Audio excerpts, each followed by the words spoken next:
thank the Lord. There's a lot of other things I could be doing. I could be out partying and doing everything else, but I'm here tonight, Lord, ready to work for the Lord, ready to do what He's called me to do, ready to do what He's told me to do. I could have been elsewhere. I could have been out partying, doing whatever else everybody else does.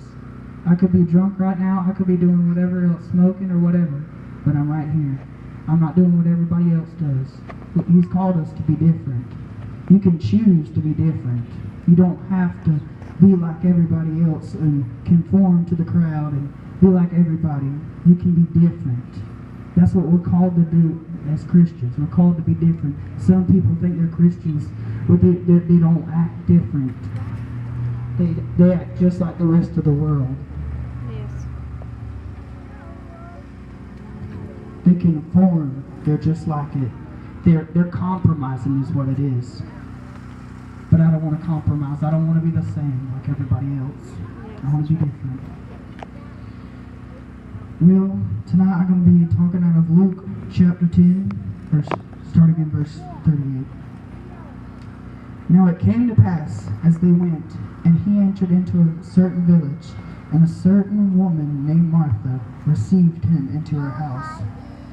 And she had a sister called Mary, which also sat at Jesus' feet, and heard his word. But Martha was cumbered about much serving, and came to him, and said, Lord, dost thou not care that my sister hath left me to serve alone? Bid her therefore that she help me. And Jesus answered and said unto her, Martha, Martha, thou art careful and troubled about many things, but one thing is needful, and Mary hath chosen that good part, which shall not be taken away from her. We see Martha was cumbered about with many things, about fixing the house, about taking care of the house and working, fixing the food, making sure it was clean. But she was too cumbered about with many other different things. Jesus was in her house, but did she care? She kept running around the house, taking care of what needed to be taken care of in the house, but forgot Jesus. How many of us forget Jesus? We get caught up in what our daily lives. We get caught up in what we're doing. We get too busy and too blindsided by the things of life. We're too caught up in it to notice Jesus. We're too caught up to go to church. We're too busy doing other things we shouldn't be doing and caught up like everybody else. But Mary, she was in the house at Jesus' feet.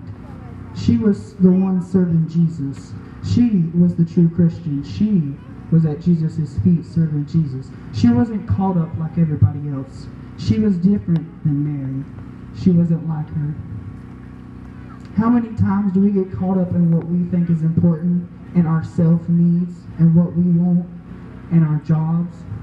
How many times do we get caught up with our daily lives? But Mary was at Jesus' feet. She wasn't caught up. She didn't care about everybody else, what everybody else was doing, but she was concerned about Jesus. She was concerned about doing what was pleasing to Him. So many times as Christians, we get caught up in our daily lives. We go here and there, busy doing this and busy doing that. Not only do we get caught up in work, but in things we shouldn't even be caught up in. What our friends are doing, where they're going. We get so concerned with what they're doing and not with Jesus.